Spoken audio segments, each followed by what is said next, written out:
Hello, right, this is just a quick video blog, as I reckon that my viewers as well as my readers, because the Riverside View has viewers as well as readers now because of this YouTube channel, I believe that they would be interested in what I have to say about Mr. Bacon's latest email. Bacon is good for me. Bacon is good for me. Bacon is good for me. Bacon is good for me. Bacon is good for me. Bacon is... Right, now, I got bits of his speech, and it seemed to be a case of SSDD, but we won't, you know.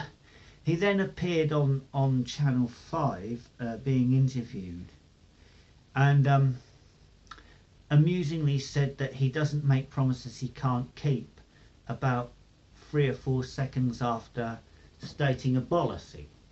Now, if you haven't watched the previous video, a policy is a policy announcement that the speaker knows is bollocks.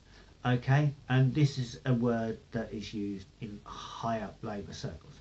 Anyway, I have his email. He says, "This is why I want to be Prime Minister."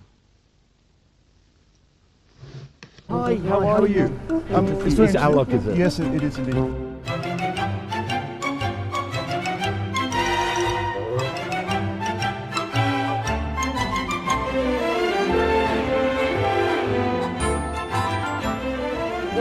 What's yours, for example? Oh, look, we probably spend, you know, 70, 80 pounds a week on groceries. The average weekly bill for a family of 4 is more than £100. You do know who Jim Grant is, Mr. Milliband? Well, you'll enlighten me, I'm sure. Swindon Labour leader. Yeah, I think he's doing a good job. Him Prime Minister, it shall not be endured. Right, people sometimes say that they don't know what I stand for. So I'll point this in the simplest terms I can. Kevin, this country is too unequal and we need to change it. Ed, you are a millionaire son of a millionaire Marxist intellectual. Are you going to hand all your money to the poor? No, you're not, are you? Okay, now, so here are the promises I'm making to you about the kind of Britain I will lead. First, I will undo the damage Tories have done to our country. Yes, the Tories have actually got our economy running well again and growing and unemployment down. But you want depression and despair, don't you, Ed? You just want the people to be in despair and going nowhere. You want a benefit-dependent underclass dependent on you with no future. So your minions can knock on doors and say, vote for us or your benefit will be stopped. This is the kind of Britain you want. This is the kind of thing you want to reintroduce that the Tories have got rid of. And how the Tories have got rid of it, you call it damage, but actually, in fact, it's progress. Now, anyway, Ed says these. I will scrap the bedroom tax, which unfairly punishes the disabled and the vulnerable. Well, the bedroom tax was originally brought in by the last Labour government. So basically, if he's against it, and if he says it unfairly punishes the disabled and the vulnerable, it was actually Labour who first unfairly punished the disabled and the vulnerable. Now the thing is, it doesn't unfairly punish the disabled and the vulnerable. What it does is stop unscrupulous landlords charging over the hilt, knowing that local authorities will pay the money. That's what it does, and that's what it was intended to do, and that is actually what it does. But Ed,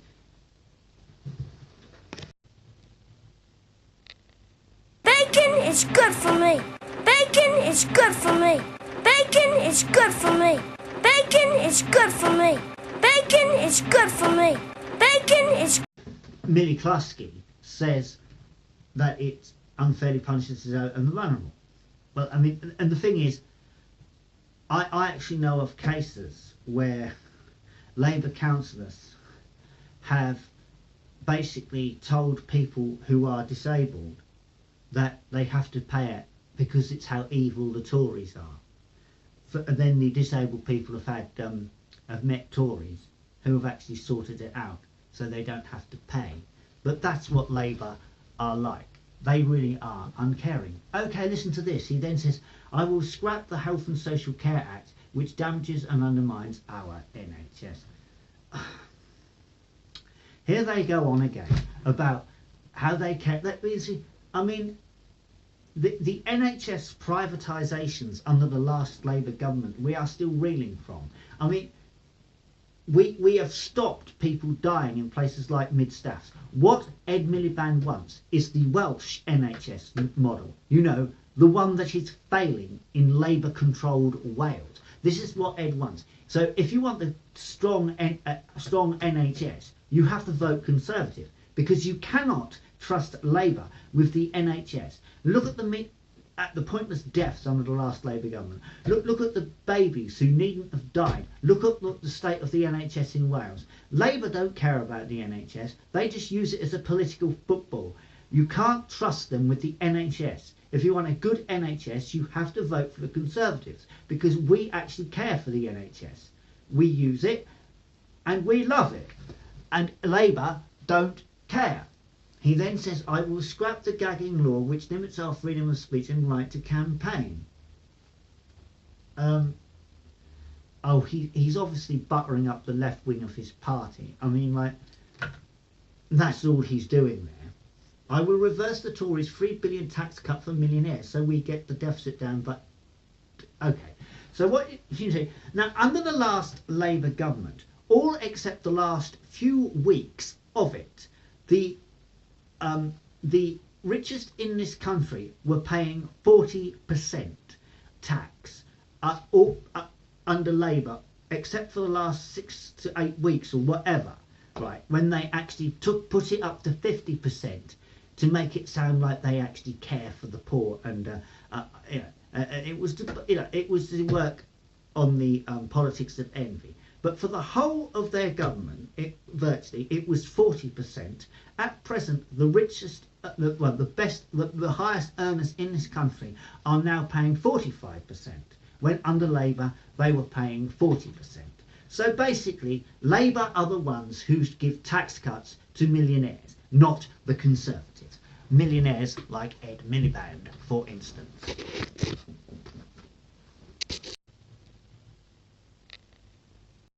Right, the email continues. Second, I will take on the powerful vested interest that hold millions back.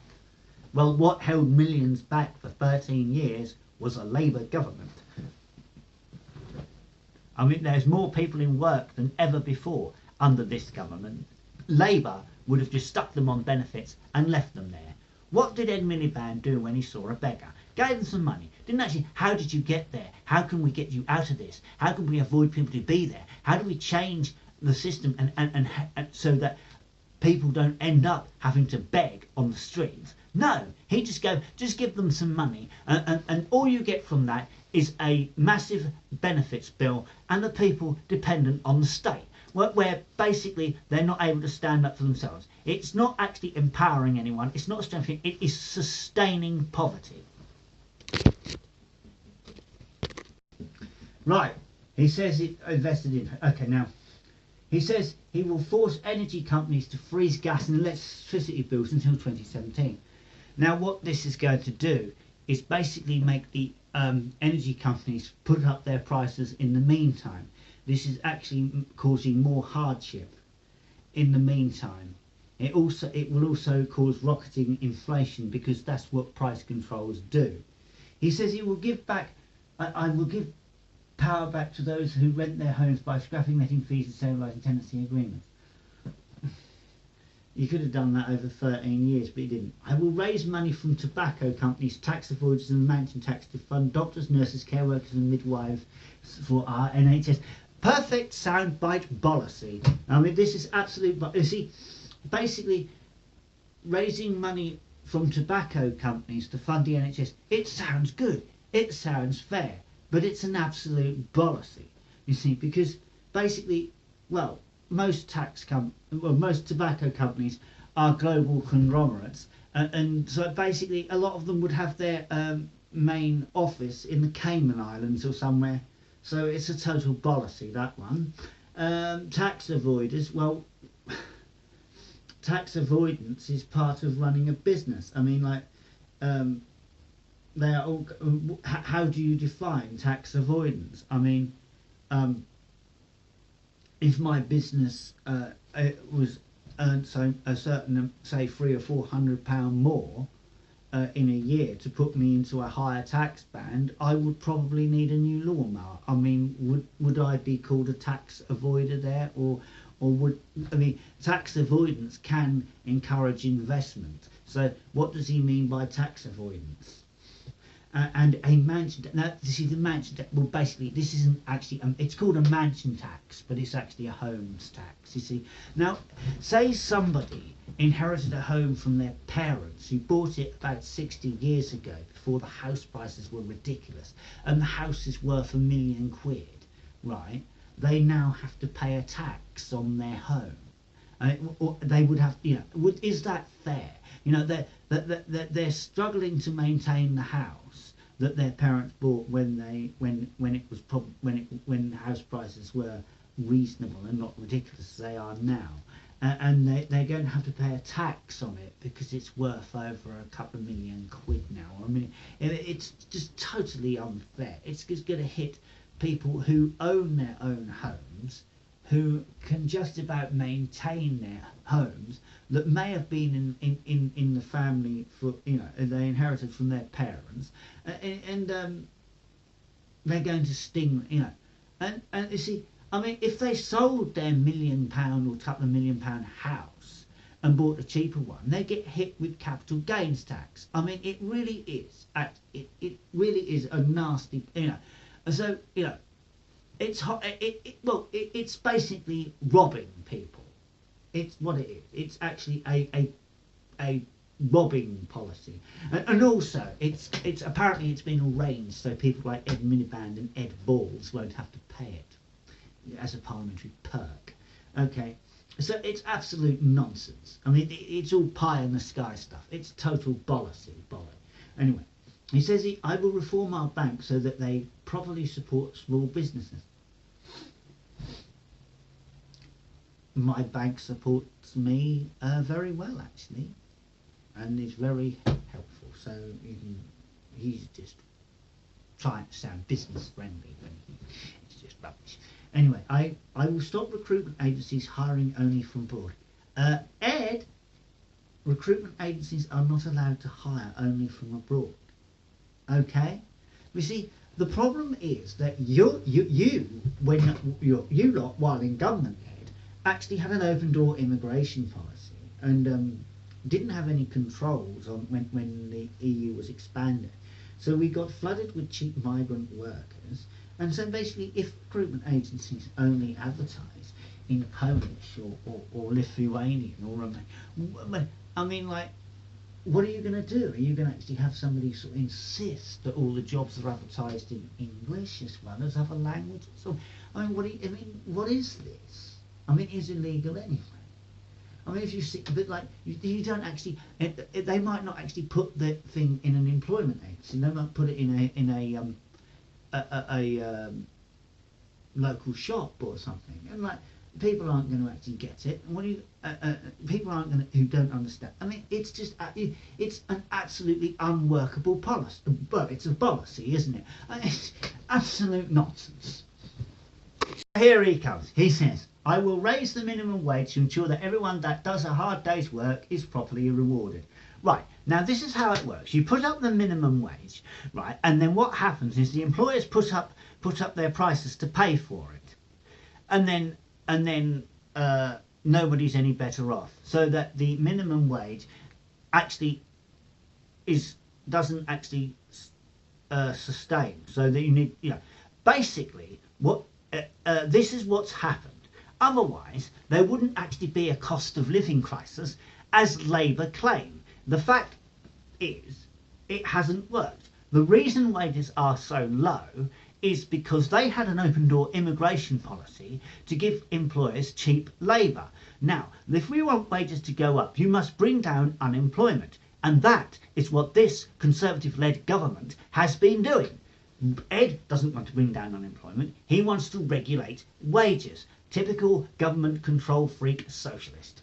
Anyway, he continues, I will promote the living wage by giving tax breaks to companies that pay it. Right, now what this means, right, is that the large companies can afford to pay it and they get tax breaks. The smaller businesses won't be able to pay it, so they won't get tax breaks. And because they won't get tax breaks, they won't be able to compete with the larger businesses who are having the tax breaks, and so they won't be able to expand and employ people. And so basically you end up with unemployment there. And you end up with large companies and all the smaller businesses go out of business. This is commonly known as a neoconservative policy, right, which actually makes people slaves to big business rather than to the state. You see, because the neoconservative idea was first put forward by a bunch of Trotskyites who actually decided that there was actually no way they could actually persuade people to be slaves of the state. So it's to control them, make them slaves of big business. And this, see, basically he's going to screw the small business, so we end up with only a few big businesses. Basically, so this actually, the living wage legislation where tax breaks for those who give it is for the larger corporations. All the smaller ones won't be able to compete. This is anti-enterprise and anti-aspiration. It's a vile policy. He then says, I will ban the damaging 0 hours contracts that exploit British workers. Well, basically, anyway, by the way, 0 hours contracts have always been. But except they weren't called 0 hours contracts. They were called work as and when required. Okay, but now that the 0 hours contracts are basically work when and as required. They've always been, and now some are exploited. Now, some of the 0 hours contracts that are being dished out to migrant workers who work in the spud fields, for instance. I mean, they are designed to be exploited and to exploit migrant workers who don't know English and don't understand contract law, etc. And I have actually brought that up with Ben Gummer and Theresa May about that being a form of exploitation. But not all zero contracts are right. Some people like 0 hours contracts. So, you know, he's going to ban, I mean, this is just going to put loads more people on the dole. I will bring in a lower 10p income tax rate, cutting taxes for 24 million workers. Well, actually, this government has actually scrapped the 10p tax rate and took loads of people out of tax altogether. Now, what Ed wants to do is put them all back in. See, tax, spend, typical Labour. I will support working parents for 25 hours of free childcare for 3 and 4-year-old. How are you going to pay for that, Ed? Oh yeah, you're going to tax. Oh yeah, because you're actually increasing taxes on the poorest, aren't you? Yes. I will help more young people get on the housing ladder by getting 200,000 homes built. Well, basically, there was less houses built during the 13 years of Labour than in 1 year of Margaret Thatcher's government. So really, and he was part of that government. So really, it's just rubbish, isn't it? I want you to know, is this the kind of Britain you want to see? Well, actually, I've just shown you what a load of rubbish it is, and it's all like, what is the most important to you? Well, it's rubbish, isn't it? Basically.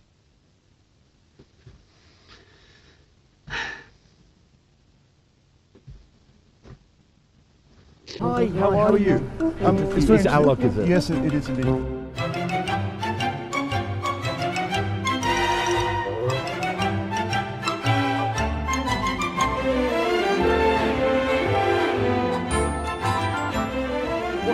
What's yours, for example?